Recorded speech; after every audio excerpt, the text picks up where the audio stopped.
As I walked into my apartment the next morning, my boyfriend's terrified eyes met mine, and he whispered, "You were here last night," whispering in my ear. I froze because I had been miles away, surrounded by friends at a party all night. I could see the fear etched on his face, a kind of fear I had never seen before. My boyfriend, Mark, had always been the rational one, the skeptic who scoffed at ghost stories and urban legends. But there he was, trembling as he recounted how he had woken up to the sound of my voice, soft and pleading, right next to him in the dead of night. I tried to laugh it off, to reassure him that it was just a weird dream, but deep down, a cold tendril of unease coiled in my stomach. I had indeed been at a party with friends, celebrating Sarah's birthday. There were photos, videos, and at least 20 people who could vouch for my presence. Yet, Mark's wide, frightened eyes told me he believed what he had experienced with every fiber of his being.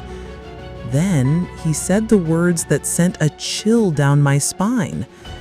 "Before I fell back asleep, you said, 'You need to warn them.' What did you mean, Lisa? Who do I need to warn?" I shook my head, my mind racing. I had no idea what he was talking about. But as I stood there, trying to make sense of it all, I noticed the cold. It was an unnatural, biting cold that seemed to seep into my bones. I wrapped my arms around myself, trying to ward it off, but it clung to me like a second skin. Mark handed me my phone, his hand shaking slightly. "Look at this," he said, his voice barely above a whisper. I took the phone from him and saw a string of messages sent in the middle of the night, messages I didn't remember sending. They were fragmented, almost nonsensical, but the last one sent a jolt of fear through me. "She's coming, and it's only the beginning." I felt my breath catch in my throat as I read the words. I had no memory of sending those messages, no recollection of even touching my phone after I had wished Sarah a happy birthday. I looked up at Mark, my eyes wide with fear and confusion. "I didn't send these," I whispered, my voice trembling. He nodded, as if he already knew. "I believe you," he said, his voice steady, despite the fear in his eyes. "But we need to figure out what's going on." We spent the rest of the day trying to piece together the puzzle. We called our friends, asked if anyone had seen or heard anything unusual, but everyone we talked to just laughed it off, chalking it up to a weird dream or a glitch in my phone. But Mark and I knew better. We could feel it in the air, the unnatural cold that seemed to follow me everywhere I went. That night, as we lay in bed, I couldn't shake the feeling of dread that had settled in the pit of my stomach.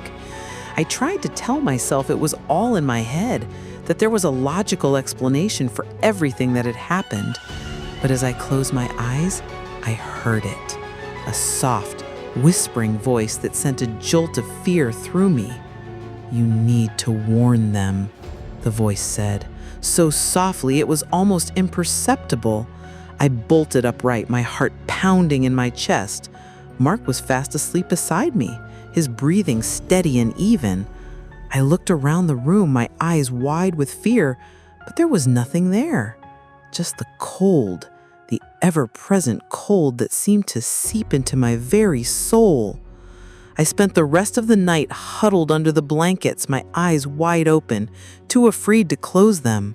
I didn't know what was happening, didn't know what to believe, but one thing was clear: something was very, very wrong.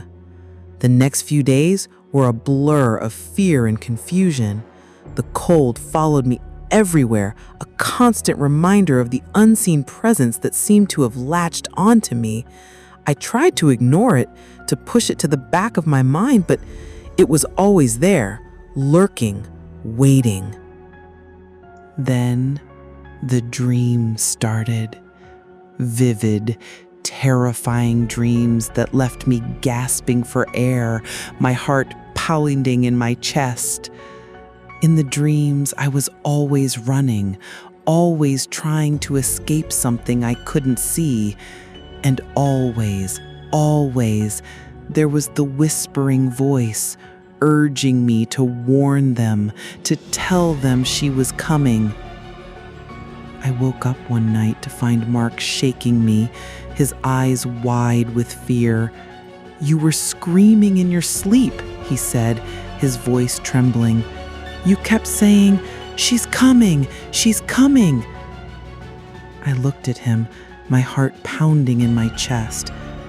I didn't know what to say, didn't know how to explain the fear that had taken root in my heart. But I knew one thing. I needed to find out what was happening, needed to find a way to make it stop. We decided to visit a medium, a woman who lived on the outskirts of town. She was known for her ability to communicate with the other side, and we were desperate for answers. As we sat in her dimly lit living room, surrounded by candles and crystals, she took my hands in hers and closed her eyes. "I see a presence," she said, her voice soft and distant. "A woman. She's trying to communicate with you. She's been trying for a long time." I felt a chill run down my spine as she spoke. "Who is she?" I asked, my voice barely above a whisper. The medium shook her head, her eyes still closed. "I can't see her clearly," she said, "but she's connected to you, to your past.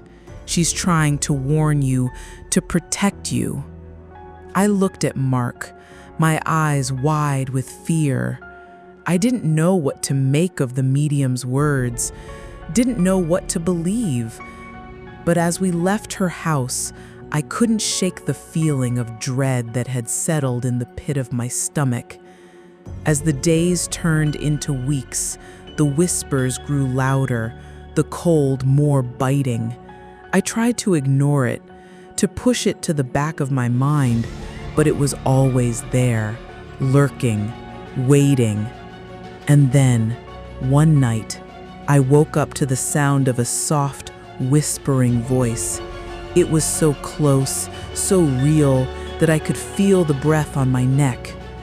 I bolted upright, my heart pounding in my chest, and saw her, a woman, standing at the foot of my bed, her eyes wide with fear. "You need to warn them," she said, her voice soft and pleading. "She's coming, and it's only the beginning."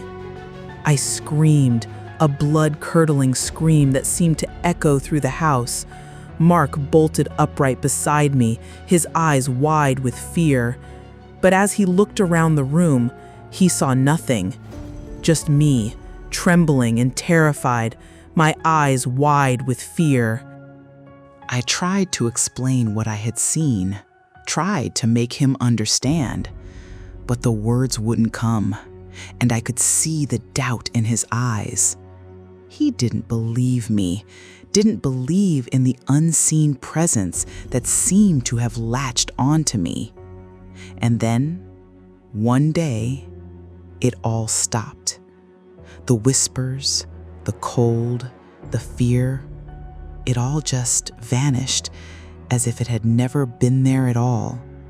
I tried to tell myself it was all in my head, that there was a logical explanation for everything that had happened. But deep down, I knew the truth.